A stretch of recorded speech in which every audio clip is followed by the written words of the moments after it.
Oke, jumpa lagi dengan video Mus Jakarta, video YouTube yang membahas tentang cuci mobil, salon mobil, semua tentang usaha cuci mobil dibahas di channel YouTube-nya.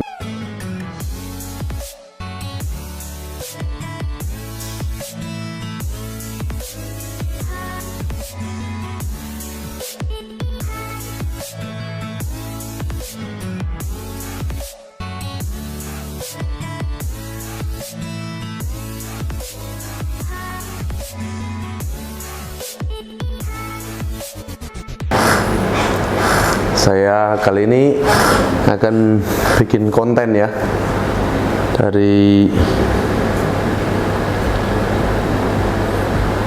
saya akan jelaskan dulu, saya akan terangkan dulu tentang komplain. Jadi di car wash ini ada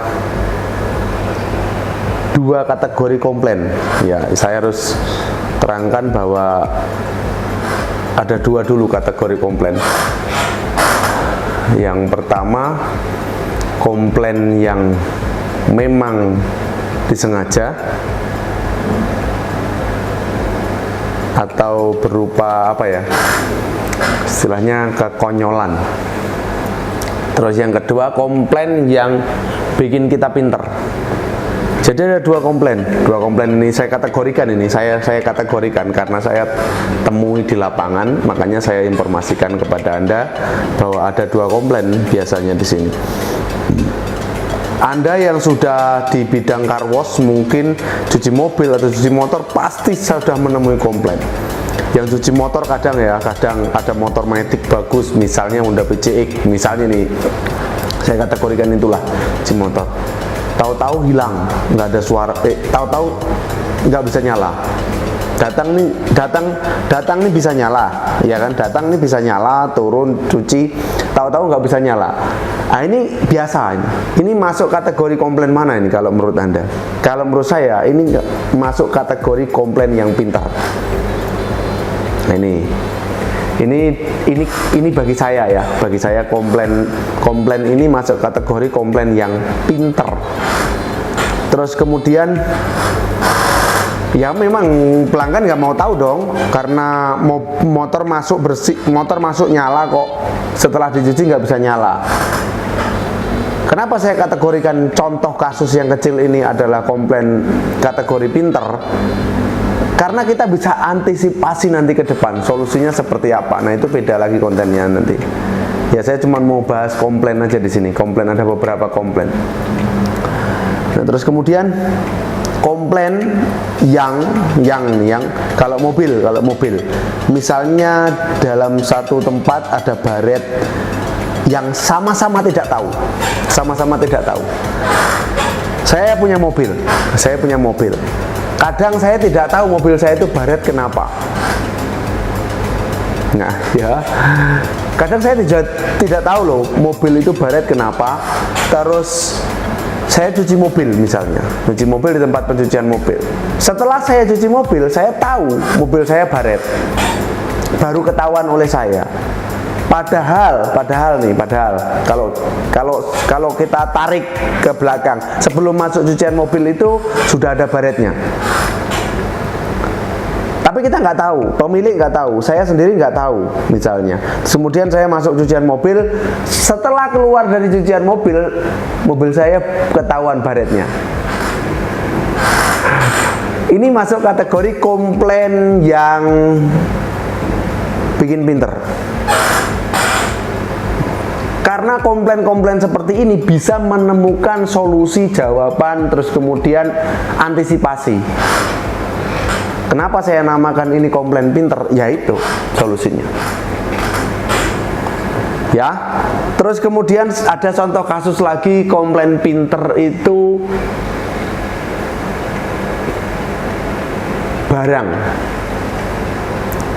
barang kecil misalnya.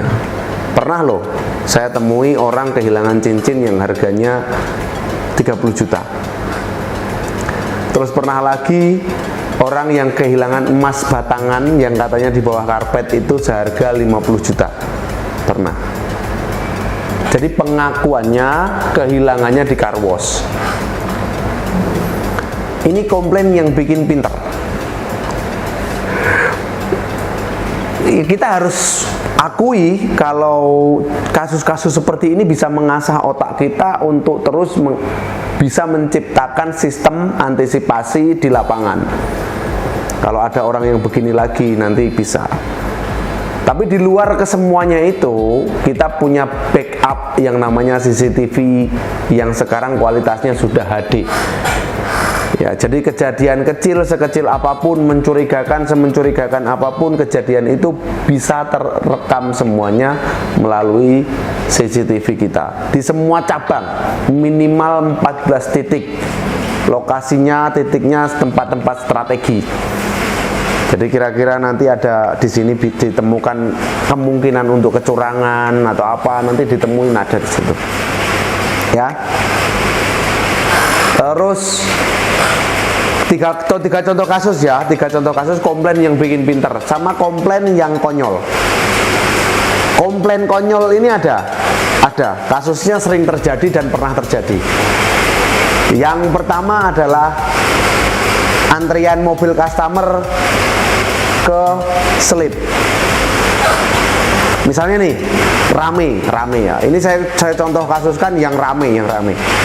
Ini mobil antrian. Di belakangnya lagi mungkin antrian, atau 2 contoh kasus ini aja. Hidrolik ada 4 misalnya, bisa 1, 2, 3, 4. 1 harusnya ke sini, 2 harusnya ke sini, terus kan ikuti kan. Nah ini mundur 1, harusnya kan yang ini masuk. Ini yang ini didulukan. Ini komplain konyol yang bikin kita nggak pinter alias bikin kita tambah bodoh. Komplain konyol ini namanya. Ya, ini tidak ada solusinya. Komplain ini tidak ada solusinya selain minta maaf.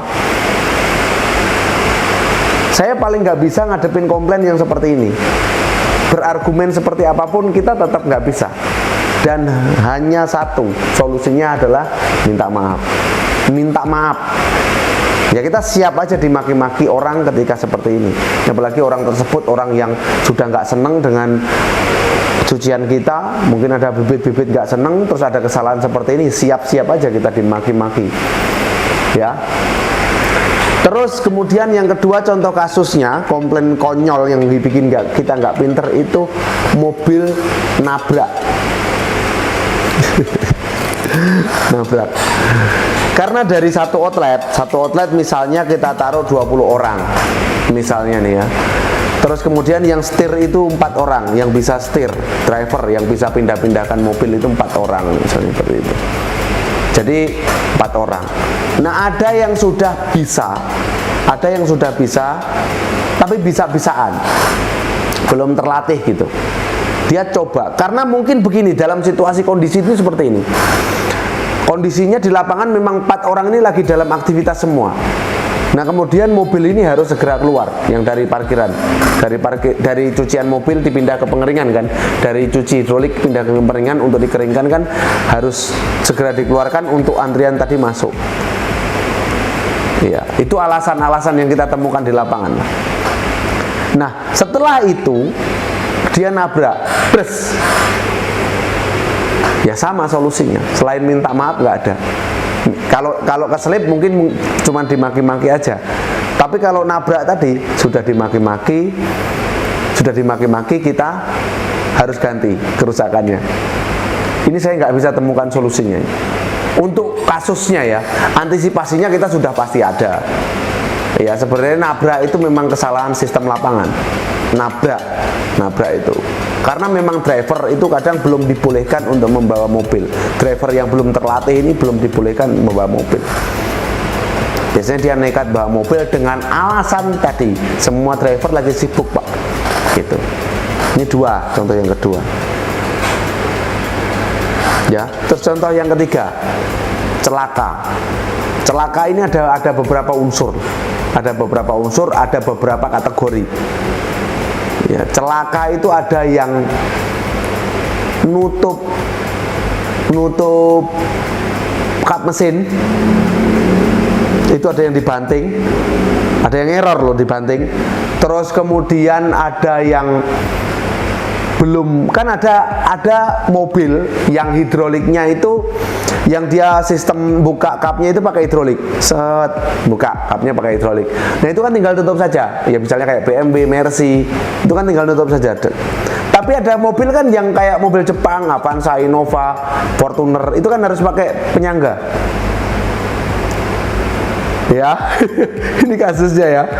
Jadi ada kasus yang langsung ditekan. Mobil Fortuner, bukan BMW atau Mercy tadi, Fortuner yang masih ada penyangganya ditekan, ingat, bengkok dia, bengkok. Ini nggak mau tahu orang. Ini konyol, ini masuk kategori konyol menurut saya. Karena apa? Semua kru yang sudah kita terjunkan di lapangan itu harusnya sudah terlatih, sudah dikasih teori, praktek di lapangan tinggal mengawasi saja, kan begitu. Tapi masih di lapangan ditemukan seperti itu misalnya. Nah ini masuk kategori yang konyol. Terus kemudian nutup spion. Spion ada yang otomatis loh. Terus spion ada yang tidak otomatis. Nah kita harus apal nih, harus jeli mobil apa yang otomatis, mobil apa yang tidak otomatis. Ini kan kita harus jeli. Yang otomatis nggak bisa kita main tutup-tutup begitu aja. Nah ini juga konyol. Ini solusinya susah di lapangan ini. Kalau misalnya nih, kap tadi Fortuner atau Innova yang ditutup, dek, bengkok, apa solusinya? Nggak ada solusi di lapangan. Yang ada kita cuma ganti, perbaiki. Kita mau lihat CCTV, kita mau lihat apa, berargumen apapun tetap salah. Begitu loh. Ini makanya masuk kategori komplain konyol, komplain yang tidak bikin pinter, dan komplain yang ya sebenarnya kita sudah antisipasi dan sudah ditemukan solusinya, cuman kadang praktek di lapangannya masih seperti ini gitu. Terus masih banyak lagi lah komplain, kadang patahin spion, mengangkat wiper, terus dibanting, kemudian kacanya pecah, itu ada juga. Ya, makanya memang sangat tidak mudah untuk mengelola usaha cuci mobil ini, sangat tidak mudah. Kita perlu jam terbang, pengalaman, kejelian, dan kesabaran. Karena kalau kita tidak memiliki itu, yang ada kita nggak punya pengalaman, waduh, payah, susah. Jadi dari pengalaman itu kita bisa temukan nanti solusinya seperti apa gitu. Makanya memang tidak mudah. Kita mungkin sudah tahu semua, tapi kadang anak-anak yang kerja di tempat kita ini kadang memang perlu perhatian, perlu dimonitoring, perlu diawasi kerjanya. Itu jangan sampai lengah kita.